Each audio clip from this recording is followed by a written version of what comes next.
Shalom, shalom, bem-vindos a todos de volta a mais uma leitura do Pequeno Midrash Diz. Eu sou Esther e nós leremos agora Parashá Miketz, de número 10. Vamos começar a leitura? O faraó tem sonhos estranhos. Depois de Yosef ter passado 12 anos na prisão, Hashem decidiu: eu o libertarei agora. Hashem assim fez o faraó ter sonhos estranhos à noite. Você sabe o que o faraó sonhou? Ele estava às margens do rio Nilo. 7 vacas estavam subindo para fora do Nilo. Elas eram animais saudáveis e bem alimentados. Então, para fora do rio, emergiram mais 7 vacas, mas estas se mostravam totalmente diferentes. Elas eram magras e famintas. O sonho continuou. As 7 vacas, magras e famintas, abriram suas bocas e engoliram as 7 vacas gordas e saudáveis. Não sobrou nada delas. No entanto, as vacas magras não engordaram depois de comer as vacas gordas.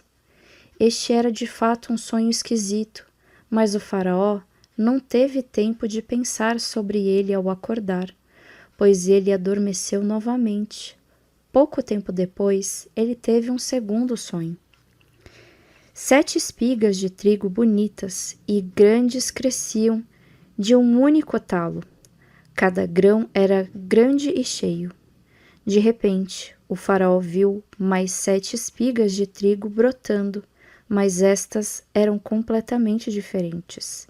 Elas cresciam de 7 talos e não de um só. Além disso, cada espiga era tão fina e murcha que esta era realmente uma triste visão.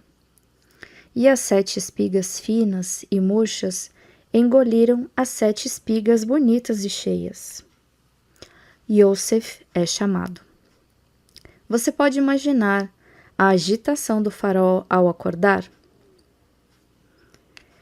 O que afinal significavam estes sonhos estranhos? O faraó mandou reunir todos os sábios e magos em seu palácio. Expliquem-me meus sonhos, ele ordenou. Bem, seus feiticeiros tiveram várias ideias originais. Cada uma dava uma explicação diferente para os sonhos do faraó. Um respondeu: está muito claro, ó rei, que o senhor sonhou com 7 vacas gordas e saudáveis, porque sua esposa dará à luz a 7 filhas.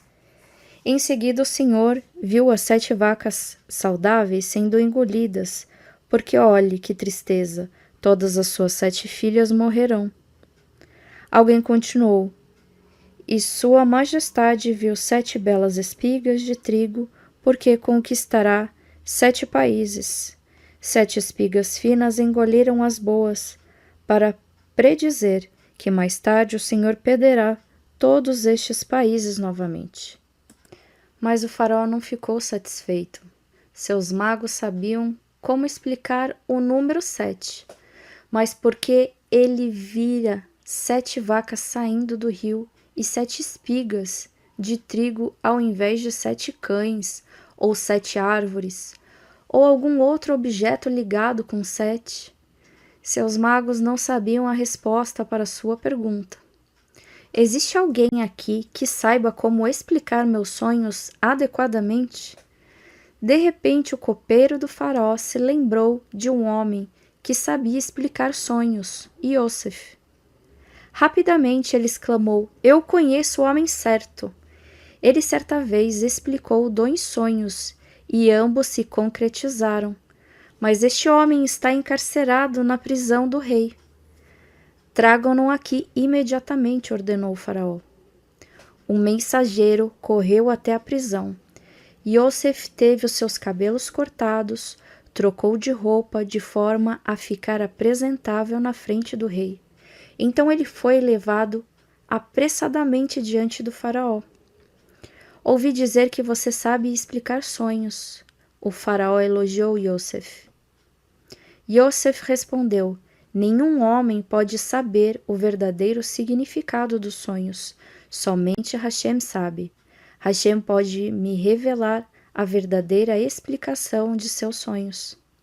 Yosef não se portou com arrogância quando o faraó o chamou ao seu trono. Ele não se gabou que sabia interpretar sonhos. Uma história. Rabi Akiva e o pobre homem rico. Certa vez, Rabi Akiva quis vender uma pérola.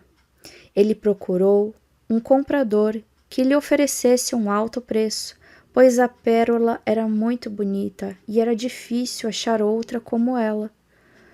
Todas na praça do mercado ouviram que Rabi Akiva tinha uma pérola bela e rara para vender. Um dia, quando Rabi Akiva passava por uma Beit HaKnesset, uma sinagoga, um homem com roupas velhas e rasgadas se levantou do último banco onde os mendigos se sentavam.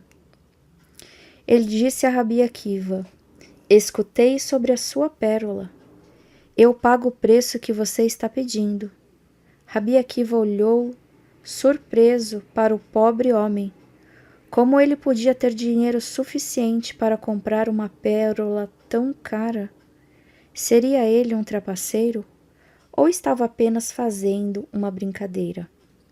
Mas o homem implorou a Rabi Akiva que ele visse até a sua casa.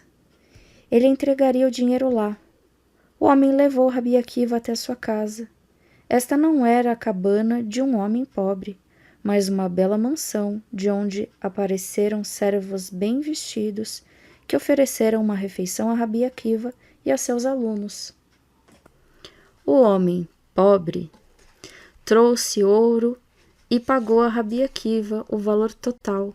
Então ele ordenou a um dos seus servos colocar a pérola em um cofre, onde ele guardava 6 outras pérolas similares.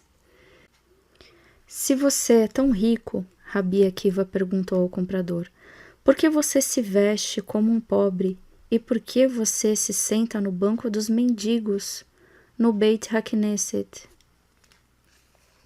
Rabi, explicou o homem, a vida de um homem não é curta? Mais cedo do que imagino estarei na cova, para que eu me lembre de que não terei minhas riquezas para sempre, eu sempre me sento com os pobres. Desta forma, eu não me torno orgulhoso por causa da riqueza que Hashem me deu. Então há uma outra vantagem se eu sentar entre os pobres. Se algum dia eu perder a minha fortuna, eu não ficarei triste, porque eu sei que um mendigo e um homem rico são iguais. Como está escrito, não fomos todos nós criados por um único Pai e um único Deus? Eu sei que Deus odeia pessoas orgulhosas e as pune com o Guerrinom. Ao ouvir isto, Rabi Akiva louvou bastante o homem. Gostaria que todas as pessoas ricas tomassem como exemplo a sua humildade, ele exclamou. Yosef explica os sonhos. Yosef escutou o faraó relatar seus sonhos. Hashem concedeu Ruach HaKodesh a Yosef, e ele compreendeu o verdadeiro significado dos sonhos. Yosef explicou ao faraó. Ambos os sonhos, o que se refere às vacas e o que se refere às espigas de trigo, predizem o mesmo evento futuro. Pelos próximos 7 anos, Hashem dará ao Egito alimento em abundância. Haverá mais produtos agrícolas nos 7 anos de fartura do que o povo da terra pode consumir. Estes 7 anos bons foram representados nos seus sonhos pelas 7 vacas gordas e pelas 7 espigas de trigo cheias. No entanto, depois desses 7 anos de fartura, uma terrível fome se estabelecerá por 7 anos. Hashem, portanto, mostrou-lhe as 7 vacas magras e famintas e as 7 espigas finas de trigo. As vacas magras devorarão as gordas, e as espigas finas engolirão as gordas, porque os anos de fome serão tão terríveis que o povo se esquecerá dos anos bons. A explicação de Yosef fez sentido para o faraó. Fazia sentido que um sonho sobre o Nilo que irrigava a terra tivesse algo a ver com o alimento. As vacas que pastavam nos campos também dependiam do Nilo, e as espigas de trigo eram a própria comida. Na interpretação de Yosef, tudo se encaixava perfeitamente. O Midrash explica a fome seca que foi encurtada. Quantos anos de fome Hashem realmente planejou trazer sobre o Egito? A resposta é 42 anos. Nós aprendemos isto pelo fato da Torá repetir os sonhos do faraó 3 vezes. O faraó sonhou que 7 vacas magras emergiram do Nilo. O faraó sonhou que 7 espigas finas de trigo cresceram. O faraó disse a Yosef: eu vi 7 vacas magras saindo do rio. O faraó disse a Yosef: eu vi 7 espigas finas de trigo. E Yosef explicou ao faraó: as 7 vacas magras se referem a 7 anos de fome. E Yosef explicou ao faraó: as 7 espigas de trigo se referem à mesma coisa, 7 anos de fome. A Torá nos fala 6 vezes sobre 7 anos de fome para indicar que Hashem realmente planejou 42 anos de escassez no Egito. Mas Yosef rezou: por favor, Hashem, mande somente 7 anos. Hashem aceitou a oração do tzadik e reduziu a fome para 7 anos. Quando Yaakov chegou ao Egito, depois de 2 anos de fome, ele abençoou o faraó, que Hashem pare a fome. Hashem cumpriu a bênção de Yaakov e a fome cessou. Por causa de 2 tzadikim, a fome foi reduzida de 42 anos para 2 anos. E Yosef se torna um soberano. Yosef disse ao faraó: não tenha medo da fome, porque Hashem mostrou estes sonhos a você, para alertá-lo que você precisa se preparar para os anos de escassez. Assim o país não sofrerá. Nomeie um homem sábio para juntar toda a comida extra dos anos de fartura. Ele aguardará e distribuirá quanto aos anos de fome vierem. Desta forma todos terão comida. Faraó ficou muito satisfeito com o conselho inteligente de Yosef. Ele disse aos seus ministros: vocês alguma vez já viram um homem como Yosef, que recebeu o entendimento de Hashem? Ele é o homem mais sábio de todo o país, e assim eu encarregarei de recolher e armazenar comida nos anos de fartura. O faraó tirou o seu anel e colocou no dedo de Yosef. Eu, portanto, o nomeio governador do Egito. Ele lhe disse: somente eu, o faraó, estou acima de você. Qualquer outra pessoa na terra deverá obedecê-lo. O faraó deu a Yosef belas vestes e colocou uma gargantilha de ouro em seu pescoço. Yosef circulou pelas ruas em uma carruagem ao lado da carruagem real. Um batedor corria à frente da carruagem de Yosef, gritando: longa vida ao amigo do rei, que é grande em sabedoria e jovem em anos. O faraó deu a Yosef um novo nome, Tzafnat Paneah, que significa revelador de segredos, porque Yosef conseguiu desvendar o segredo dos sonhos do faraó. Yosef tinha 30 anos quando se tornou governador do Egito. O faraó ordenou que Yosef se casasse. Hashem providenciou para que ele encontrasse uma esposa proveniente da família de Yaakov. Seu nome era Asnat. Asnat deu a Yosef 2 filhos. Ele chamou o mais velho de Menashe e o mais novo de Efraim. O que aconteceu nos anos de fome?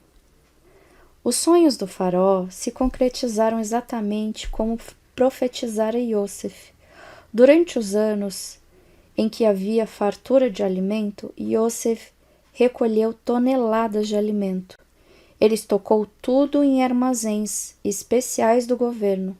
7 anos mais tarde, a fome começou. Nenhum grão cresceu. Toda a comida que os egípcios haviam estocado em armazéns particulares apodreceu, mas não os grãos de Iosef. Todos os egípcios se viram forçados a vir a Iosef para comprar alimento. Yaakov manda 10 filhos ao Egito. Os países à volta do Egito também sofreram com a fome. Na casa de Yaakov, em Eretz Canaã, já não havia muita comida. Yaakov disse aos seus filhos: ouvi das pessoas que retornaram do Egito e que ali há bastante grãos à venda. Eu quero que vocês viajem até lá e comprem comida para nós. Beniamim, no entanto, não irá com vocês. Ele é o único filho que me restou da minha amada esposa Rachel, e eu tenho medo que algo possa lhe acontecer nesta viagem. Fim da leitura do ciclo de 5.786, o Pequeno Midrash, porção Miquetes. Nós nos vemos na próxima semana. Shalom, shalom.